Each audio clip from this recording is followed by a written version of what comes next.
Myself Kuldeep Singh Rathore, GATE 2020 all India rank 29, GATE 2019 all India rank 478। And जब मैंने second time prepare किया था तो मेरी आईआईटी दिल्ली में एमटेक भी चल रही थी एंड उसके साथ में मैं दीवाने आईएएस एंड गेट चैनल पे एज ए फैकल्टी भी वर्क करता था। तो आपने लास्ट लेक्चर तक जो चीज़ें पढ़ी थी वो काफ़ी ज़्यादा इंपॉर्टेंट थी, जैसे कि हमने ऑटो साइकिल को लास्ट पर्टिकुलर वीडियो तक डिस्कस किया था। आज हम जो डिस्कस करेंगे वो सबसे इम्पोर्टेंट टॉपिक है, काफ़ी ज़्यादा पूछा जा सकता है अगर हम न्यूमेरिकल पॉइंट ऑफ व्यू से देखें, लाइक कांस्टेंट प्रेशर साइकिल और डीजल साइकिल। ये भी सिमिलर तरीके से हम इसको डिस्कस करेंगे। जो प्रोसेस है वो हम ऑलरेडी जो हम ऑटो साइकिल के कॉन्सेप्ट है उसमें अच्छे से डिस्कस कर चुके हैं, हर एक चीज़ को स्टेप बाय स्टेप मैंने समझाया था। तो अभी हम इसको थोड़ा ब्रीफ में समझेंगे, लेकिन फिर भी जो इम्पोर्टेंट कॉन्सेप्ट है वो आपको अच्छे से सिखाए जाएंगे। एंड अगर आप क्वेश्चन प्रैक्टिस करना चाहते हैं, मेरे से कोई डाउट पूछना चाहते हैं, तो सोशल मीडिया प्लेटफॉर्म वीडियो के डिस्क्रिप्शन में अवेलेबल है, आप मुझसे वहाँ पे कांटेक्ट कर सकते हैं। और जो व्हाट्सएप ग्रुप्स वगैरह हैं उनको ज्वाइन कर सकते हैं, वहाँ पे आप क्वेश्चन प्रैक्टिस के लिए पीडीएफ वगैरह शेयर होती है, उनको शेयर करके आप ज्वाइन कर सकते हैं। ओके, तो चलिए शुरू करते हैं आज का सब important topic, constant pressure cycle और डीजल साइकिल। तो जैसा कि आप जानते हैं कि ऑटो साइकिल में हमने 4 प्रोसेस पढ़े थे, सिमिलरली हम इसमें भी 4 प्रोसेस को पढ़ेंगे। तो सबसे पहला जो हमारा प्रोसेस है वो 1 से 2 प्रोसेस है, जिसमें हम एडियाबेटिक कंप्रेशन को देखते हैं। तो जो एडियाबेटिक कंप्रेशन होता है सिमिलर टू हमारा ऑटो साइकिल की तरह होगा।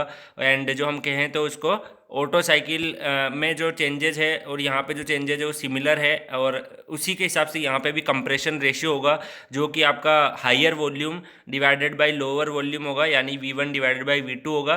तो एडियाबेटिक कंप्रेशन प्रोसेस में क्या होगा, जो हमारा वॉल्यूम है वो हमने अगर हम ऑटो साइकिल को वीडियो को आपने अच्छे से देखा होगा, हमने बिल्कुल हर चीज़ को डिटेल में पढ़ा था कि वहाँ पे जब एडियाबेटिक कंप्रेशन होता है तो वॉल्यूम हमारी कम हो जाती है और जो प्रेशर है वो हमारा इंक्रीज हो जाता है, एंड जो एंट्रोपी है वो हमारी क्या रहती है, कांस्टेंट। तो दैट्स वाई हम सिमिलर टाइप की चीज़ हम उसमें भी हो रही होगी हमारे। तो यहाँ पे उसको नहीं लिखा है दोबारा मैंने, तो आपको समझना है अपने कॉन्सेप्ट से कि यहाँ पे जो वॉल्यूम है V1 थी इनिशियली, वो फाइनली V2 हो चुकी है। वो जो प्रेशर था वो इनिशियली P1 था, and after compression pressure P2 हो चुका है, जो कि ग्रेटर देन है P1। ओके, तो इसी तरीके से आप इस प्रोसेस को समझ पा रहे होंगे। देन सिमिलरली अगर आप देखेंगे तो आप 2 से 3, अब यहाँ पे जो हमारा हीट एडिशन होता है वो कांस्टेंट प्रेशर हीट एडिशन होता है, यानी कि यहाँ पे देखेंगे आप 2 से 3 प्रोसेस को, तो heat added at constant pressure. Okay, तो वहाँ पे जो था हमारा वो heat added at constant volume था, बस इतना सा चेंज है। बाकी अगर आप 3 से 4 प्रोसेस देखेंगे तो similar to the Otto cycle, यहाँ पे भी आपका एडियाबेटिक एक्सपेंशन हो रहा है। एंड देन इसके बाद अगर हम 4 to 1 प्रोसेस को देखेंगे, सिमिलर वहाँ की तरह ही कांस्टेंट वॉल्यूम हीट रिजेक्शन आपका हो रहा है। ओके, तो होपफुली आप इस ग्राफ को अच्छे से समझ पाए होंगे। अगर आपने पीवी डायग्राम को अच्छे से समझ लिया, देन आपका half of the diesel cycle यहीं पे कंप्लीट हो जाता है। देन आप सिमिलर टाइप का डेरिवेशन करेंगे जैसा आपने ऑटो साइकिल में किया होगा। अगर आप वैसा करते हैं तो देन आपको ये अच्छे से क्लियर हो जाएगा। ओके, देन आप इसका टीएस डायग्राम भी क्रिएट करेंगे। टीएस डायग्राम को समझने से पहले हमें एक इम्पोर्टेंट कॉन्सेप्ट को समझना होगा, जो कि मैंने साइड में इस लाइन के इधर लिखा हुआ है। अगर आप राइट हैंड साइड में देखेंगे तो यहाँ पे मेनली क्या है कि जब भी हमें कोई इम्पोर्टेंट कॉन्सेप्ट मिले जो कि कहीं पे यूज हो रहा है, तो आप इसको इस तरीके से साइड में लिख सकते हैं अपने नोट्स में, जिससे अगर इन केस फ्यूचर में वो कॉन्सेप्ट आपका काम आए देन वो आपको काफ़ी ज़्यादा बेनिफिट देगा। ओके, तो यहाँ पे मैंने जो फॉर्मूला लिखा है वो है DSP, यानी कि entropy change at constant pressure जो है वो कितना होगा आपका MCP log E T2 divided by T1। Okay, T2 का रेशियो T1। तो यहाँ पे देखिए सिमिलरली हमने वॉल्यूम के लिए लिखा है DSV is equal to MCV log E T2 divided by T1। तो यहाँ पे आप अगर समझेंगे तो आपको पता चलेगा कि जो change in entropy due to constant pressure reaction जो हो रहा है आपका किसी पर्टिकुलर एक टेम्परेचर से दूसरे टेम्परेचर T1 से T2 पे मूव करने में, तो जो चेंज इन एंट्रोपी होता है वो आपका कांस्टेंट प्रेशर वाली कंडीशन में ज़्यादा होगा, क्योंकि अगर हम मास को इक्वल लेते हैं और टेम्परेचर लिमिट जो है उसको भी दोनों ही प्रोसेस के लिए इक्वल लेते हैं, तो जो कांस्टेंट वॉल्यूम वाला केस होगा उसमें CV की जो वैल्यू होगी वो CP से कम होगी। तो दैट्स वाई अगर आपका M सेम है, T2 T1 सेम है और CV और CP पे डिपेंड कर रहा है, तो आप जानते हैं CP की वैल्यू ज़्यादा है, CV की वैल्यू कम है। दैट्स वाई जो change in entropy due to at constant pressure reaction हो रही है, तो दैट्स वाई वहाँ पे ज़्यादा होगा कंपेयर टू आपका कांस्टेंट वॉल्यूम प्रोसेस में। ओके, देन यहाँ पे आप इस ग्राफ को समझेंगे कि एक हमने TS डायग्राम बनाया है जहाँ पे हम एक ग्राफ मूवमेंट ले रहे हैं 1 से 2V, यानी जो वॉल्यूम आ रही है हमारी वो कांस्टेंट, सॉरी जो ये रिएक्शन है वो 1 से 2V मतलब कांस्टेंट वॉल्यूम वाली रिएक्शन के कारण जो ग्राफ मिल रहा है, और 1 से 2P यानी कांस्टेंट प्रेशर के कारण जो ग्राफ मिल रहा है। तो जैसा कि आपने ऊपर देखा था, चेंज इन एंट्रोपी हमारा कांस्टेंट प्रेशर वाले कंडीशन में ज़्यादा होता है। दैट्स वाई 1 से 2P जो है, हमें जो 2P पॉइंट है वहाँ पे S की वैल्यू यानी एंट्रोपी की वैल्यू 2P वाले पे ज़्यादा मिलेगी। दैट्स वाई ये ग्राफ में 2P यहाँ पे आएगा और 2V की वैल्यू सेम टेम्परेचर लिमिट के लिए हमें कम मिलेगी, यानी एंट्रोपी की वैल्यू कम मिलेगी। दैट्स वाई ग्राफ आपका 2V का दैट साइड आएगा। यहाँ से आपने समझा होगा क्योंकि हमने T1 और T2 टेम्परेचर लिमिट सेम रखी है, तो दोनों ही केसेज में हायर लिमिट टेम्परेचर की और लोअर लिमिट सेम है, लेकिन एंट्रोपी की वैल्यू हमें प्रेशर वाली कंडीशन में ज़्यादा मिल रही है। चेंज इन एंट्रोपी प्रेशर वाली कंडीशन में ज़्यादा मिल रहा है CP के ज़्यादा होने के कारण। दैट्स वाई हम 1 से 2P लिखेंगे और ये ग्राफ आपका होगा। ये इस ग्राफ को अगर आप ऑब्जर्व करते हैं तो आपको आइडिया होगा कि जो स्लोप एट कांस्टेंट प्रेशर है वो आपका लो होगा compare to slope of constant volume. जो कांस्टेंट वॉल्यूम है उसकी स्लोप अगर आप देखेंगे तो वो आपकी ज़्यादा है compare to slope at constant pressure. तो इसको आपको समझना है। इसका मेजर जो बेनिफिट होगा वो आपका TS डायग्राम अगर आप देखेंगे दैट साइड, जो आपका सेंटर में ग्राफ बना हुआ है, इस ग्राफ को अगर आप समझेंगे तो यहाँ पे 1 से 2 हमारा जो प्रोसेस है वो आपका क्या होता है, हमने देखा कि एडियाबेटिक कंप्रेशन है। दैट्स वाई एंट्रोपी में जो चेंज होगा वो कोई कुछ भी नहीं होगा। दैट्स वाई 1 से 2 हमारी एंट्रोपी कांस्टेंट है एडियाबेटिक कंप्रेशन होने के कारण, और लेकिन टेम्परेचर जो है वो हमारा इंक्रीज होगा, तो 1 से 2 हमारी एक स्ट्रेट लाइन मिलेगी। देन 2 से 3 वाला अगर हम देखते हैं तो हीट एडिशन होता है, जिसके कारण एंट्रोपी में भी हमारा चेंज आता है और टेम्परेचर भी में भी हमारा चेंज आता है। दैट्स वाई जो हमारा ग्राफ है 2 से 3 हमारा कुछ इस तरीके से मूवमेंट करता है और हम इस तरीके से इसको क्रिएट कर सकते हैं। देन सिमिलरली 3 से 4 जो हमारा है वो प्रोसेस हमारा एडियाबेटिक एक्सपेंशन, एंड हम जानते हैं कि जब कोई चीज़ एक्सपेंड हो रही होगी तो उसका टेम्परेचर कम होगा, तो 3 से 4 हमें कांस्टेंट एंट्रोपी लाइन मिलेगी एंड टेम्परेचर ड्रॉप होगा। एंड 4 से 1 वापस अगेन हमें हीट रिजेक्शन होगा, हीट रिजेक्शन के कारण टेम्परेचर कम होगा और एंट्रोपी भी उस सिस्टम की कम होगी। दैट्स वाई 4 से 1 हमें ग्राफ इस तरीके से मिलेगा। अब हमारा जब ग्राफ क्रिएट हो जाता है तो उसके बाद हम समझते हैं कि जो हीट एडेड है उस वाली पर्टिकुलर कंडीशन में जो लेज स्लोप वाला हमें ग्राफ होगा, एंड जो हमारा हीट रिजेक्शन वाला प्रोसेस है वो कांस्टेंट वॉल्यूम हो रहा है। दैट्स वाई वहाँ पे स्लोप जो होगी वो ज़्यादा होगी। तो बस आपको इतना ग्राफिकल रिप्रेजेंटेशन को समझना है। कभी कभी अगर मान लीजिए 4 ग्राफ बना के दें सेम डीजल साइकिल के लिए, एंड उस केसेस में अगर आपको ऐसे स्लोप का थोड़ा सा वेरिएशन दिया हुआ हो और एक नॉर्मल स्ट्रेट लाइन के साथ क्रिएट कर सकते हैं और अदर ऑप्शन बना सकते हैं, तो वहाँ पे आपको ये डाटा यूजफुल होगा। एंड देन इंटरव्यू में भी ये आपसे पूछा जा सकता है। तो हर एक कॉन्सेप्ट को आपको समझना है, देन आप सारे के सारे अगर आपके कॉन्सेप्ट स्ट्रॉन्ग है तो क्वेश्चन अपने आप सोल्व हो जाएंगे। आपके कैलकुलेशन मिस्टेक होने के कारण, कॉन्सेप्ट में मिस्टेक होने का कारण होता है आपके कॉन्सेप्ट में थोड़ी सी वीकनेस। ओके, तो देखिए ये जो आप नीचे देख रहे हैं, इधर जो आपका लेफ्ट हैंड साइड में जो ग्राफ है उसके नीचे जो समझाया हुआ है वो आपका पिस्टन और सिलेंडर अरेंजमेंट को बताया हुआ है कि 1 से लेके 2 तक आपका क्या है, 1 वाला जो पॉइंट है वो आपका है बॉटम डेड सेंटर, एंड जो 2 वाला पॉइंट है वो आपका है टॉप डेड सेंटर। लेकिन जब हम 2 से लेके 3 तक जब मूवमेंट करेंगे तो उस 2 से लेके 3 पर मूवमेंट करने के कारण क्या होगा, आपका जो 2 से 3 पर पिस्टन मूवमेंट भी कर रहा होगा, एंड देन उस प्रोसेस में आपका फ्यूल और जो है वो इंजेक्ट हो रहा होगा, और फ्यूल के इंजेक्ट होने के कारण क्या होगा कि आपका कंबशन स्टार्ट होगा। क्योंकि हम जानते हैं कि जो डीजल साइकिल है उसमें हम फ्यूल इंजेक्टर के थ्रू फ्यूल को इंजेक्ट कराते हैं और एयर हाई कंप्रेशन में रहती है, एंड देन उनका आपस में रिएक्शन होने के कारण फ्यूल कंबशन होगा एंड 2 से 3 तक वो कंबशन प्रोसेस स्टार्ट होता है। जैसे हम 2 से 3 वाले जो प्रोसेस है इसको हम क्या कहते हैं, heat added at constant pressure. और जो 2 से लेके 3 तक में जो 3 पॉइंट है उसको हम बोलते हैं कट ऑफ पॉइंट। क्यों? क्योंकि यहाँ तक हमारा हीट ऐड होता है, देन उसके बाद हमारा हीट एडिशन रुक जाता है और जो प्रेशर, हाई प्रेशर डेवलप हुआ है और जो हाई एनर्जी वहाँ पे जनरेट हुई है, जैसे हमारा पिस्टन पे वो वर्क करेगी और हमारा पिस्टन बॉटम डेड सेंटर की तरफ उस पर्टिकुलर एनर्जी के कारण मूवमेंट करेगा। ओके, तो आपको ये समझना है 3 वाला जो पॉइंट है उसको हम कट ऑफ पॉइंट कहते हैं। ओके, देन इसके बाद हम रेशियो देखेंगे। जैसा कि आप ऑलरेडी ऑटो साइकिल में समझ चुके हैं कि जो V1/V2 है उसको हम आर से डिनोट करते हैं, स्मॉल आर से डिनोट करते हैं और उसका जो नाम है वो आपका है कंप्रेशन रेशियो। आपको ध्यान रखना है इसको स्मॉल आर से ही दिखाना है। कैपिटल आर से अगर आप इस चीज़ को दिखाते हैं तो आप कंफ्यूज हो जाएंगे कि वो पर्टिकुलर P=MRT वाला भी यहाँ पे कॉन्सेप्ट यूज होता है। यहाँ पे उस फॉर्मूले की भी नीड पड़ जाती है कभी कभी, तो दैट्स वाई वहाँ पे आपका आर और ये वाला आर आप सिमिलर समझ जाएंगे। दैट्स वाई समझिएगा कि ये आपका कंप्रेशन रेशियो को स्मॉल आर से डिनोट करना है।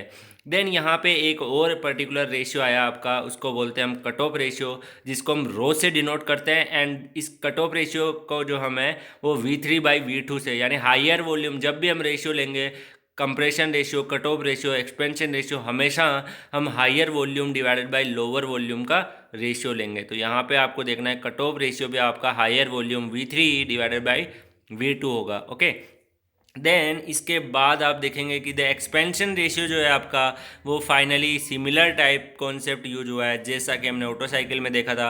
और जो एक्सपेंशन रेशियो है वो हमारा हुआ है V4/V3। तो यहाँ से आपने समझा होगा कि V4/V3 जो है वो आपका सिमिलरली यूज हुआ है।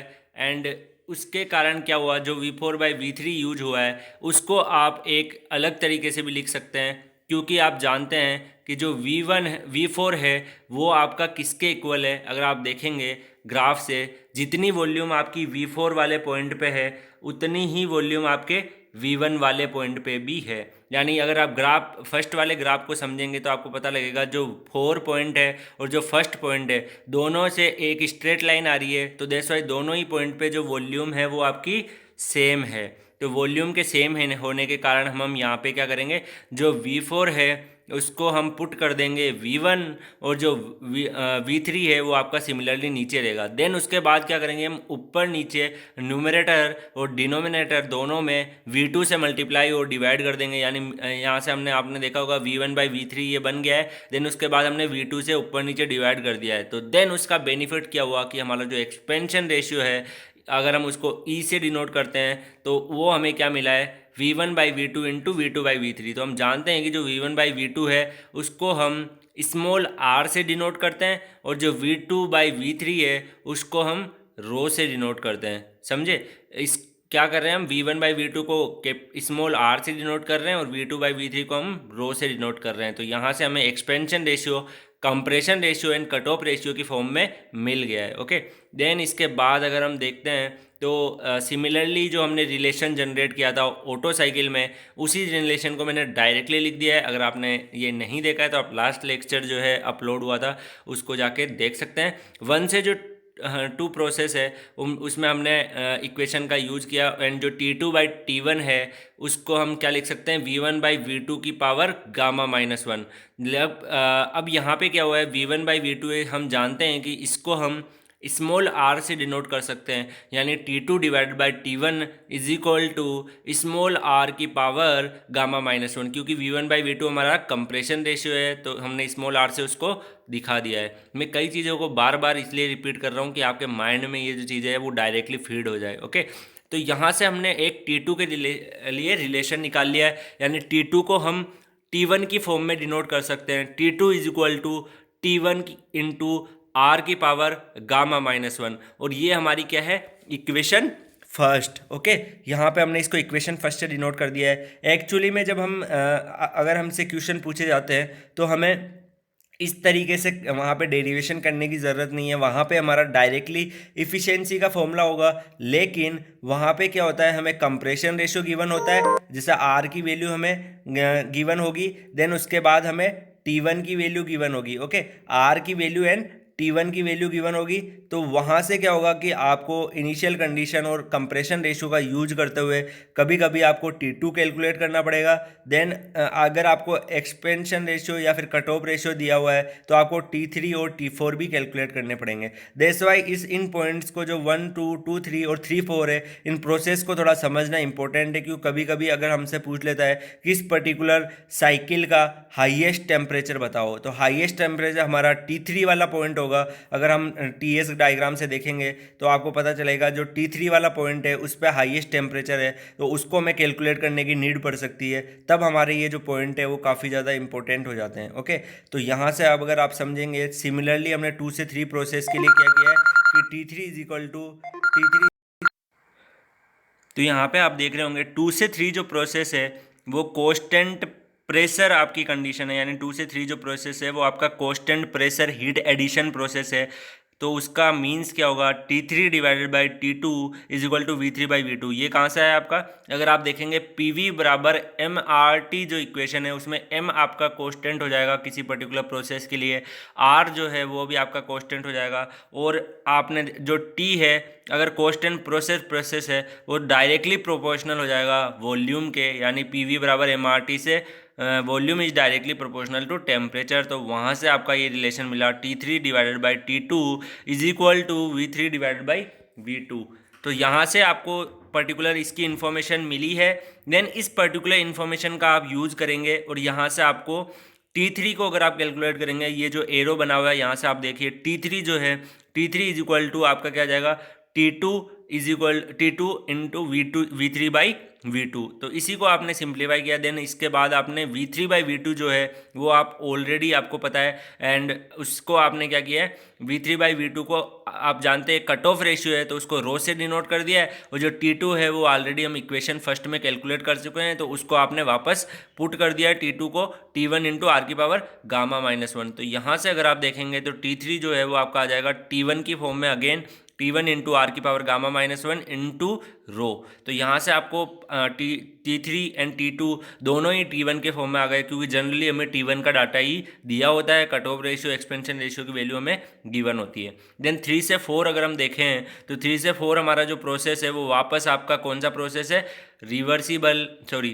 Adiabatic process. Okay, adiabatic expansion process. तो एडियाबेटिक एक्सपेंशन होने के कारण क्या होगा आपका, एडियाबेटिक एक्सपेंशन होने के कारण सिमिलरली आप वापस अगेन इक्वेशन यूज कर सकते हैं, T4 by T3 is equal to V3 by V4 की पावर गामा -1। ओके, इस ये आपको इक्वेशन याद रखना है, T4 बाई जैसे इसको आप T2 की फॉर्म में याद रख सकते हैं, T4 by T3 is equal to V3 by V4 की power gamma -1 is equal to P3 divided by P4 की power gamma -1 divided by gamma. ये आप जनरलाइज इक्वेशन है जो हम ऑलरेडी पुराने लेक्चर में डिस्क्राइब कर चुके हैं, उसी का हम यूज कर रहे हैं केवल टेम्परेचर और वॉल्यूम को लेते हुए। प्रेशर को हमें यहाँ पे यूज नहीं कर रहे हैं क्योंकि उसकी हमें नीड नहीं है डेरिवेशन करने के हिसाब से। ओके, और यहाँ से अगर हम देखेंगे T4 को कैलकुलेट करेंगे तो T4 आ जाएगा आपका T3 into V3 by V4 की पावर गामा -1। अब आपको पता होगा कि जो V3 बाई V4 है उसको अगेन आप अगर सोल्व करेंगे तो V3 बाई आप उसको V1 रख देंगे, देन उसको वापस सिंप्लीफाई करेंगे, तो फाइनली आपको ये ध्यान रखना है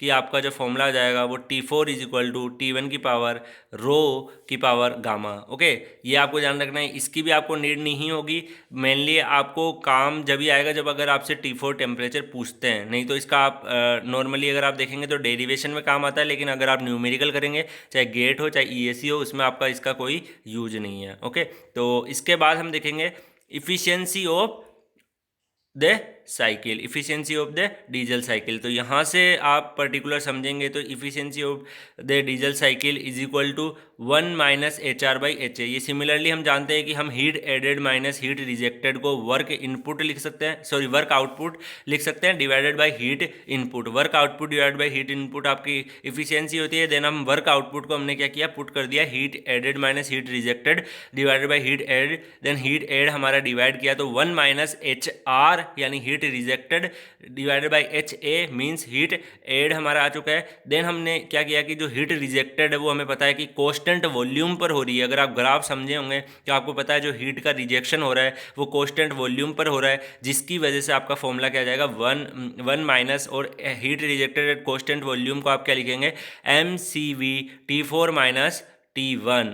देन सिमिलरली अगर आप देखेंगे तो जो एज हीट एडेड है वो कांस्टेंट प्रेशर पे हो रहा है, तो उसको आप लिखेंगे MCP T3 माइनस T2।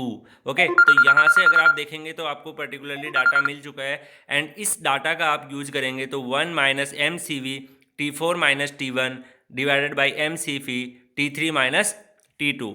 तो ये पर्टिकुलरली थोड़ा सा डिस्टर्बेंस हो गया है कॉल वगैरह से, आप इसको माइंड मत करिएगा, जनरली हो जाती है। चलिए आप पढ़ाई में ध्यान दीजिए। 1 minus MCV T4 minus T1 divided by MCP T3 minus T2। अब क्या किया है, जो हमने T4 और T1 वहाँ पे T1 की फॉर्म में कैलकुलेट कर थे, यानी जो T4 है, T3 है और T2 है, तीनों ही हमारी इक्वेशन फर्स्ट, सेकेंड और थर्ड से।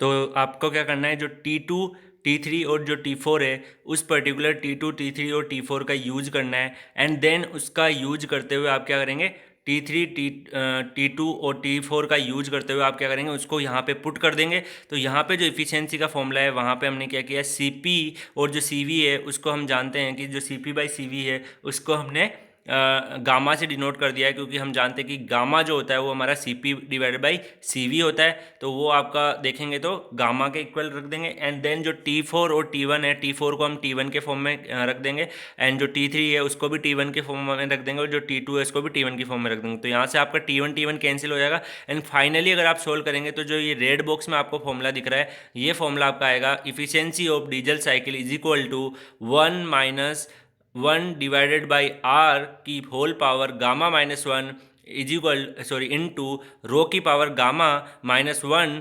Divided by gamma bracket rho minus 1। Okay, ये most important for GATE in IES है। ओके, एंड जो भी अदर एग्जामिनेशन है। अब आपको एक बात नोटिस करनी है, क्योंकि हमने ऑटो साइकिल का फॉर्मूला पढ़ा था, अगर आपको याद है तो आपको अच्छे से पता होगा कि जो ऑटो साइकिल का फॉर्मूला है वो आपका होगा efficiency of Otto cycle is equal to 1 minus 1 की पावर R गामा माइनस 1। केवल आपका इतना सा फॉर्मूला था। अगर हम डीजल साइकिल की बात करें तो डीजल साइकिल की जो इफिशियंसी है उसका जो फॉर्मूला आया है वो 1 माइनस 1 की power R gamma minus 1 rho की power gamma minus 1 divided by gamma rho की गामा रो माइनस 1। यहाँ पे थोड़ा सा मिसमैच हो गया, आपको ध्यान रखना है। 1 माइनस 1 की power R gamma minus 1 is equal to rho की power gamma minus 1 divided by gamma rho minus 1। Okay, तो आपका जो ये पीछे वाला टर्म्स है ना, जो राइट हैंड साइड में आपका पीछे वाला टर्म है, ये टर्म आपको एक्स्ट्रा जुड़ गया है अगर हम डीजल साइकिल की बात करें। तो